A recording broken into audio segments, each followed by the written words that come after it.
Saatnya ngopi bareng, namun sebelumnya jangan lupa like, subscribe, dan tekan tombol notifikasinya. Serta bagikan kepada yang lain.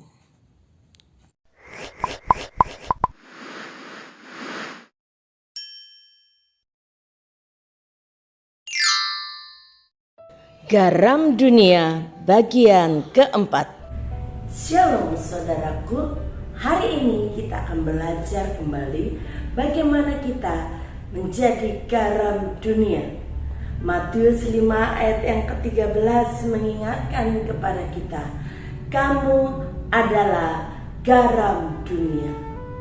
Fungsi garam yang ketiga adalah garam sebagai obat luka.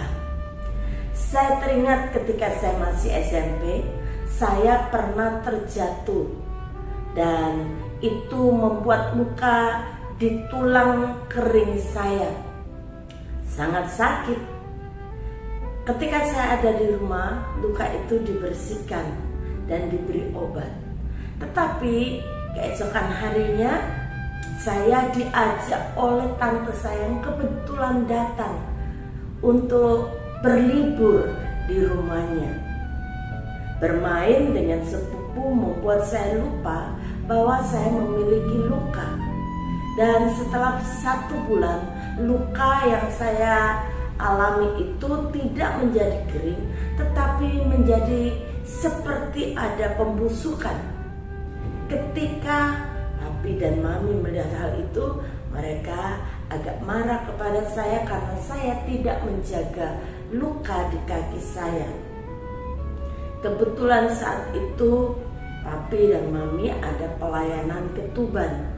Dan sebelum tiba di tempat pelayanan, kami mampir terlebih dulu di pantai. Mereka menyuruh kami mandi. Dan papi menyuruh saya, kamu berendam terus. Jangan berdiri terlebih dahulu. Kamu rendam kakimu yang mulai busuk itu.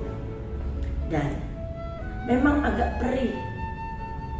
Apalagi ketika semakin lama mungkin air garam dari laut itu mulai meresap ke dalam muka. Agak perih.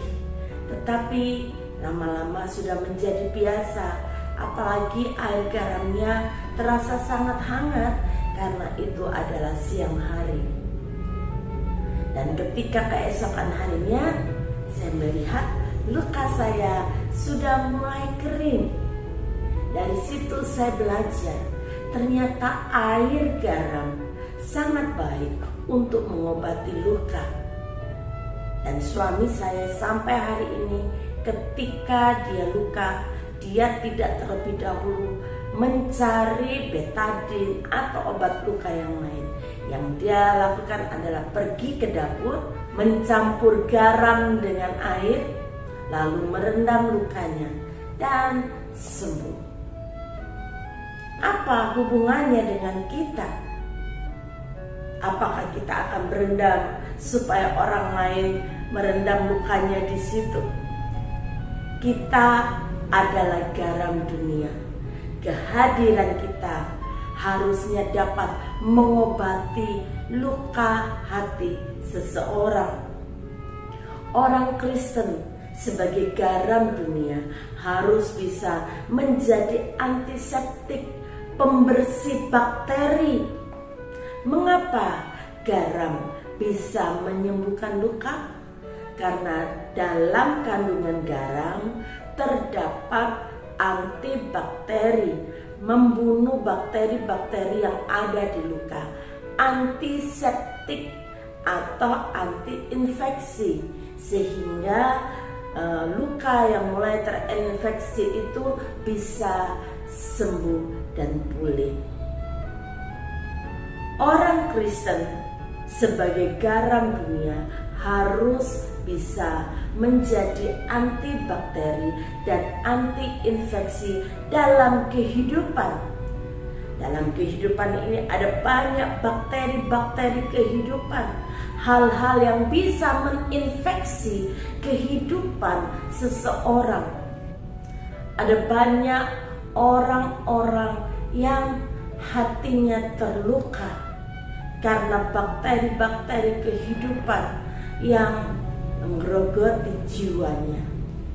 Kehadiran kita, senyum kita, kehangatan kasih kita memperhatikan mereka bisa menyembuhkan luka hati mereka.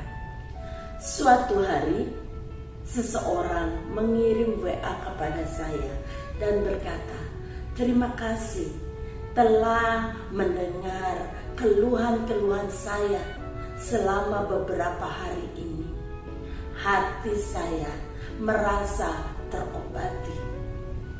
Saya merasa heran, hanya dengan mendengar, membaca WA-nya, kemudian memberikan sedikit masukan, saya memberikan ayat-ayat firman Tuhan, dan itu sanggup memulihkan luka hatinya. Mulut kita, lidah kita bisa diurapi Tuhan untuk menyembuhkan luka hati seseorang. Tetapi dengan lidah, dengan mulut kita bisa melukai orang juga. Tetapi ingatlah, kita diciptakan Tuhan menjadi garam dunia, bukan menjadi pedang atau pisau untuk melukai orang lain.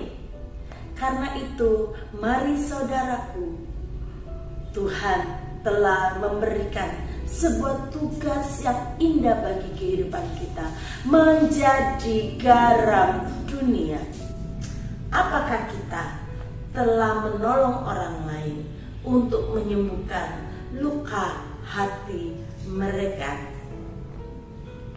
Bapa, kami bersyukur untuk kasih dan anugerah-Mu. Sebagai garam dunia, kami menyadari betapa pentingnya kehadiran kami di tengah-tengah dunia ini untuk menolong mereka yang terluka pulih dari infeksi batin mereka, dari luka batin mereka. Hanya dengan mendengar, mendoakan, ternyata kami bisa menolong mereka untuk pulih kembali. Tuhan, ini kami mau pakai hidup kami sungguh-sungguh untuk menjadi berkat di tengah-tengah dunia yang penuh dengan bakteri kehidupan, yang penuh dengan hal-hal yang seringkali melukai hati seseorang. Ini kami Tuhan, pakai terus hidup kami menjadi garam di tengah-tengah dunia ini. Di dalam nama Tuhan Yesus, haleluya, amin. Jika garam bisa berguna sebagai penyembuh luka, maka kita sebagai garam dunia harus juga bisa menyembuhkan orang lain. Jangan kita menjadi seperti pisau atau pedang yang menyebabkan luka di hati orang lain. Selamat menjadi garam dunia, menjadi antibakteri, antiseptik bagi kehidupan di dunia ini. Tuhan Yesus memberkati kita semua.